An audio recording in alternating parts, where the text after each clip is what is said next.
Hormat Perdana Menteri, paragraf 211 mengenai KWSP. Walaupun sebelum ni ramai kata kita minta keluarkan KWSP, masing-masing ada pandangan, ada yang kata patut, ada yang kata kita kena simpan untuk hari itu. Bagi saya, yang penting ialah kena berdasarkan kepada data yang tepat.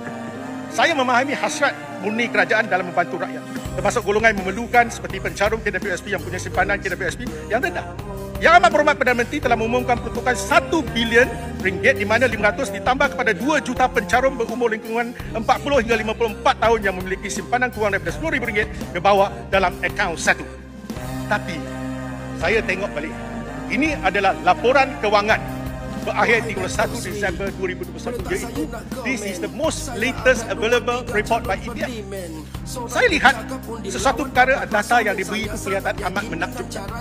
Merujuk kepada laporan tahunan KWSP 2021 menjelang 31 Disember 2021, KWSP mempunyai kira-kira 1,735,453 ahli berumur antara 41 hingga 55 tahun.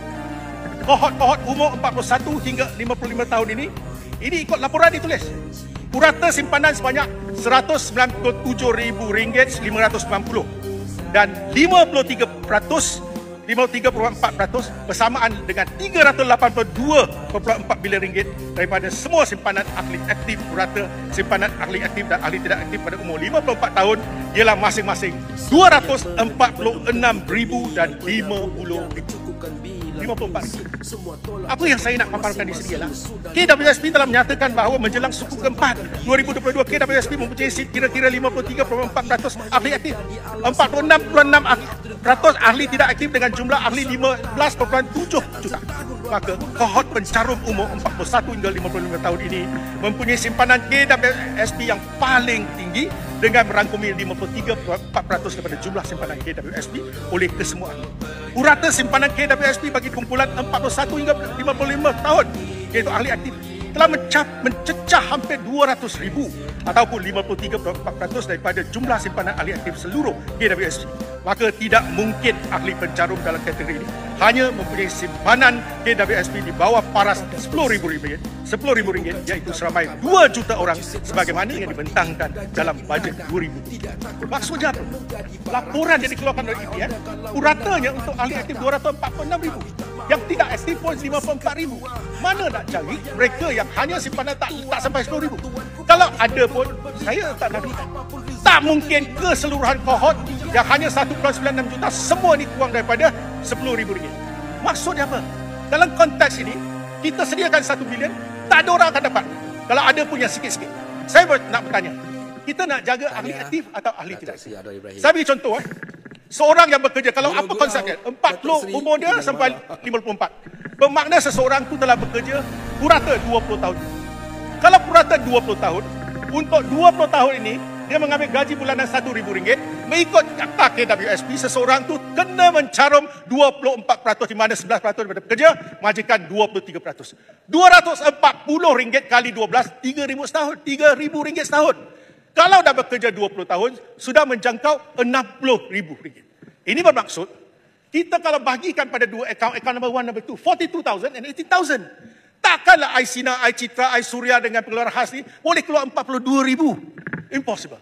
Kalau ya pun, takkan keseluruhan kohort 1.96 juta itu keluarkan semua. Jadi maksud saya, apa yang sediakan RM1 bilion itu, ia tak boleh dibagi pada siapa. Kalau ada pun sedikit. Kedua, persoalannya, kalau kita bagi ahli aktif, betul lah. Dia kerja 20 tahun, dia masih lagi menerima gaji, kita patut bantu kalau dia miskin. Apa sebabnya kita nak bantu ahli yang tak aktif? Macam yang berhormat, mungkin dia bekerja pada umur 18 sampai 23 tahun, dia punya KWSP tak sampai RM9,000. Kalau bila dah umur 40, dia jadi ahli tak aktif, dia tak mencarum lagi. Takkanlah kumpulan ini kita nak bantu. Inilah yang dikatakan golongan yang bersasar. Jadi persoalan saya kepada Yang Berhormat, saya tahu ini mungkin Yang Amat Berhormat ambil data daripada KWSP. Saya tak pernah meragui data KWSP dengan Bank Negara Malaysia. Sebab tu saya tengah bulat-bulat. Tapi saya tak tahu, saya dah 3 hari pening kepala nak tengok macam mana saya nak yakinkan orang yang RM500 itu dapat diberi kepada 2 juta pencarum, sedangkan data ini kata 1.96 keseluruhan kohort berumur 40 hingga 54. Ini pertanyaannya. Jadi saya rasa kena semak dengan EPF. Betul kalau laporan mereka buat ni betul? Ataupun dibekal kepada Perdana Menteri berdasarkan apa yang mereka rasa betul? Dan saya tengok, kalau kes saya kata tadi, RM1,000 cukup. RM1,000, kalau kerja 20 tahun, orang tu tak ada RM10,000, bermaksud negara ini bukan middle income trap. Ini low, very super low income trap. Dan tak akan menotakkan masalah kemiskinan tegar. Kerana mereka yang bekerja 20 tahun pun tak ada RM10,000 dalamnya. Selepas mereka bersara, mereka dapat berapa ringgit? 1 tahun baru dapat RM50-500. Satu hari berapa? Bermaksud mereka tidak ada simpanan. Ini kerana RM10,000 ni, kalau untuk simpanan tua 20 tahun, 1 tahun baru RM500. Satu tahun 365 hari, satu hari cuma ada RM1.30. Ini jadi satu isu besar. Sebab tu saya kata, minta Yang Amat Berhormat arahkan KWSP. Terangkan kenapa data ni bercelaru. Saya tidak faham macam mana saya nak yakinkan orang kata 1 bilion itu boleh dibelanjakan. Jadi ini sebagai satu contoh yang saya rasa kita perlukan penerangan daripada pihak yang berwajib.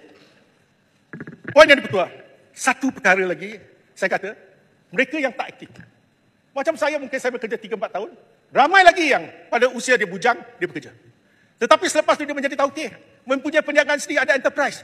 Orang ni tak akan jadi pencarung aktif. Jangan kita salah target bagi golongan ni tak ada RM10,000.